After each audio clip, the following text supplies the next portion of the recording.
Telangana RTC కార్మికులు సమ్మెకు సిద్ధమవుతున్నారు. ఆర్టీసీ ప్రైవేటీకరణకు వ్యతిరేకంగా పెండింగ్ సమస్యల పరిష్కారం కోసం పోరాడటానికి రెడీ అయ్యారు. ఆర్టీసీ బస్ భవన్ కు భారీగా చేరుకున్న ఉద్యోగులు సంస్థ ఎండీ సజ్జనార్ కు సమ్మె నోటీసులు ఇవ్వబోతున్నారు. కాంగ్రెస్ ప్రభుత్వం అధికారంలోకి వచ్చి 14 నెలలైనా ఉద్యోగుల సమస్యల్ని పట్టించుకోవడం లేదని ఉద్యోగులు ఆవేదన వ్యక్తం చేస్తున్నారు. ప్రభుత్వంలో విలీనం 2021 పీఆర్సీ పెండింగ్ బకాయిల సమస్యలు ఇంతవరకు పరిష్కారం కాలేదని అంటున్నారు.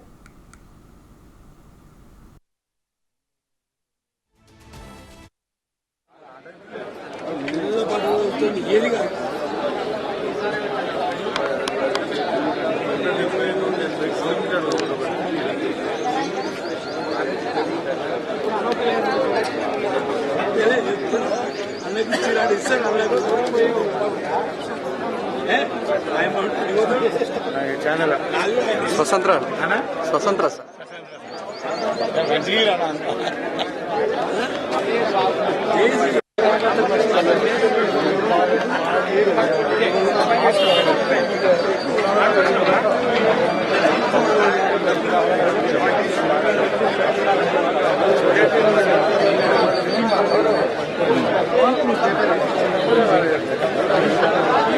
చూపించేదేం లేదు.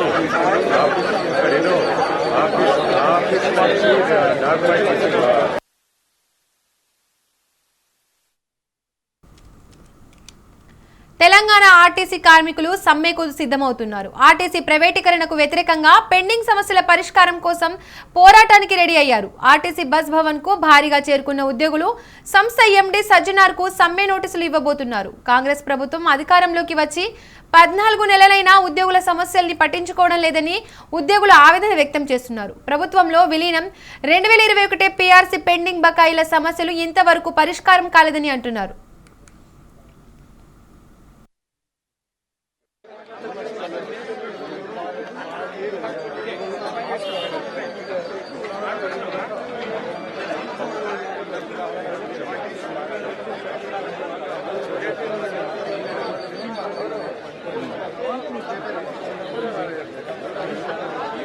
చూపించేదేం లేదు.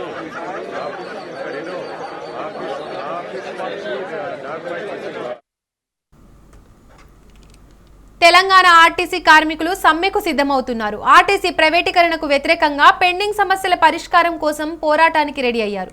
ఆర్టీసీ బస్ భవన్ కు భారీగా చేరుకున్న ఉద్యోగులు సంస్థ ఎండీ సజ్జనార్ కు సమ్మె నోటీసులు ఇవ్వబోతున్నారు. కాంగ్రెస్ ప్రభుత్వం అధికారంలోకి వచ్చి 14 నెలలైనా ఉద్యోగుల సమస్యల్ని పట్టించుకోవడం లేదని ఉద్యోగులు ఆవేదన వ్యక్తం చేస్తున్నారు. ప్రభుత్వంలో విలీనం 2021 పీఆర్సీ పెండింగ్ బకాయిల సమస్యలు ఇంతవరకు పరిష్కారం కాలేదని అంటున్నారు.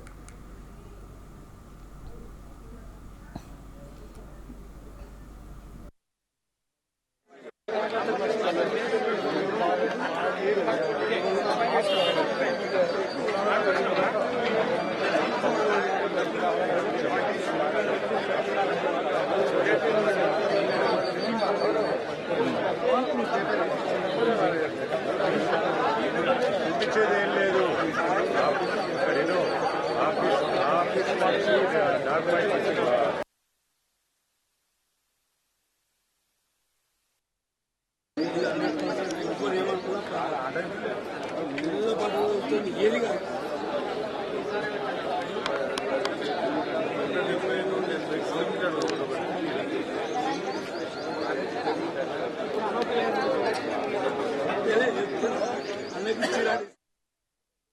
తెలంగాణ ఆర్టీసీ కార్మికులు సమ్మెకు సిద్ధమవుతున్నారు. ఆర్టీసీ ప్రైవేటీకరణకు వ్యతిరేకంగా పెండింగ్ సమస్యల పరిష్కారం కోసం పోరాటానికి రెడీ అయ్యారు.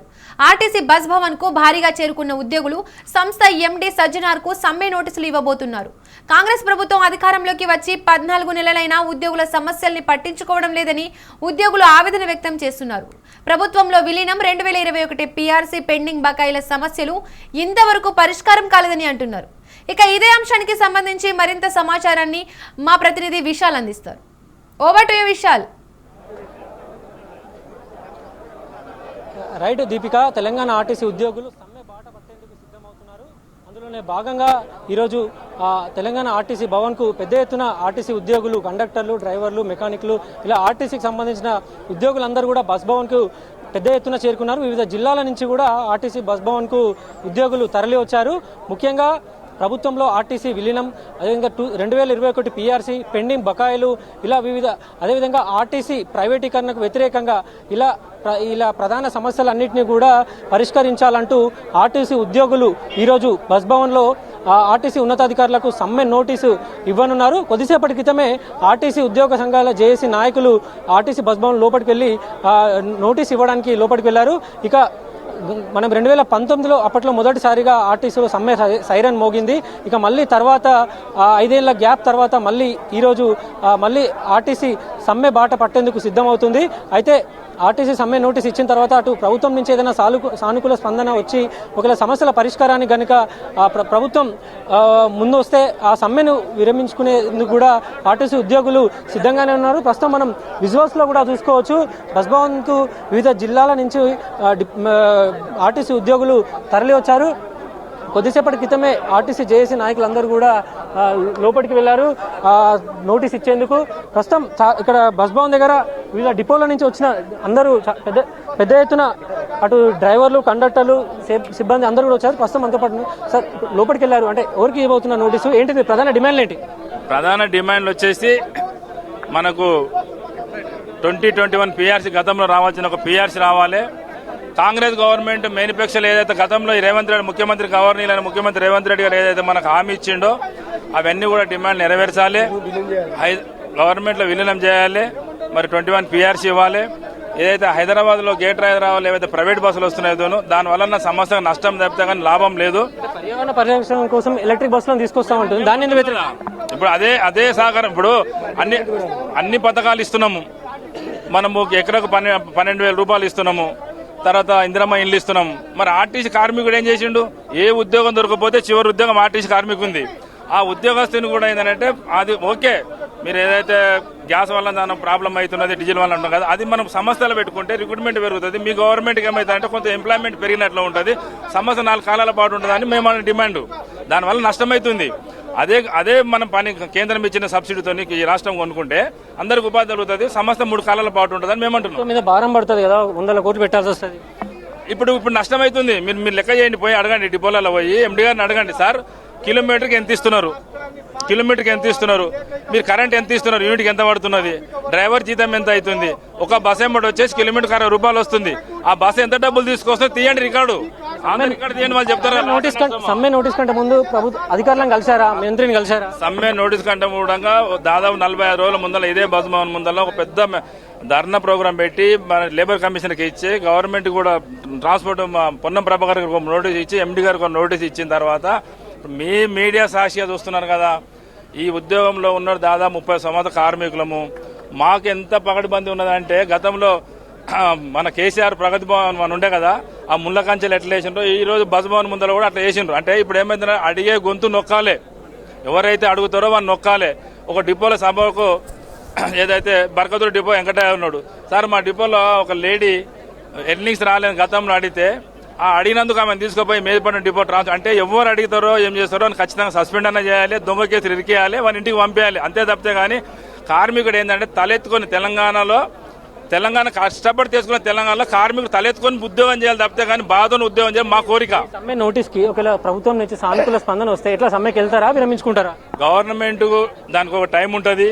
మేము ఇచ్చిన ఆ టైం లోపల గవర్నమెంట్ పిలిపించి ఎండి కానీ అధికారులు ఎవరైనా పిలిపించి మీడియా సాక్షిగా మీరు ఇచ్చిన డిమాండ్లు ఇవి ఉన్నాయి, ఆ డిమాండ్లు మేము సానుకూలంగా పలానా డేట్ రోజు అని మనకు హామీ ఇస్తే మేము సమ్మె చేస్తామండి. కొన్ని యూనియన్లు కూడా అంటే పార్టీల కోసం వెళ్తున్నాయి, పార్టీ తరపు నుంచి పోరాడుతున్నాయి, ప్రభుత్వానికి వ్యతిరేకంగా కూడా ఆరోపణలు వస్తున్నాయి. ఎట్లా మీరు ఈ అందరూ కూడా వచ్చిన యూనియన్లు ప్రభుత్వానికి కావాలని వ్యతిరేకంగా వెళ్తున్నారు, అంటే ఉద్యోగుల భవిష్యత్తు కోసం ఎట్లా? మేము వాస్తవాన్ని కూడా గతంలో కొంతమంది ప్రభుత్వం వ్యతిరేకపోయి వాళ్ళు ఎమ్మెల్సీ కోసమో దేనికోసం ప్రభావం చేసుకుని ఈ రోజు బయటకు వెళ్ళిపోయారు. మేము సర్వీస్ ఉన్న ఉద్యోగాలు చేస్తాం, మాకు ఏ పార్టీతో సంబంధం లేదు. కార్మికులను కాపాడుకునాలే, కష్టాలకు వెళ్ళి బయటపడాలి. మాకు కావాల్సిందంటే మా సమస్య కాపాడు అంటున్నాం. మాకు ఈ రోజు రేవంత్ రెడ్డి గారు ఆయన అంతే ఉంటుంది, రేపు బీజేపీ వాళ్ళ అంతే ఉంటుంది. గతంలో వాళ్ళు కూడా ప్రగతి భవన్ ముట్టడి చేయించిండ్రు. ప్రగతి భవన్ ముట్టడి అయినాక గవర్నర్ గారు రాసిన తర్వాత 45 రోజులు పెట్టుకున్నాడు, మొన్న కూడా ఎలక్షన్లో పెట్టుకున్నాడు. గతంలో ఆయనకి ఏం గతి పట్టిందో చేయకపోతే ఇళ్ళకి అదే గతి పడుతుంది. ఎందుకంటే మేము ఏమైనా కార్మికుడు ఏదంటే మనస్ఫూర్తిగా ఉద్యోగం చేయాలి. మేము ఉద్యోగం చేసి ఇంటికి వచ్చేటప్పుడు భార్య పిల్లలు కూడా నా భర్త ఉద్యోగం వస్తున్నారు అంటే తప్పితే కానీ ఏ టైంలో మేము లేచిపోతామో కూడా మాకు తెలియదు. కాబట్టి అవన్నీ ఉండొద్దని నేను అడుగుతున్నా గవర్నమెంట్ని.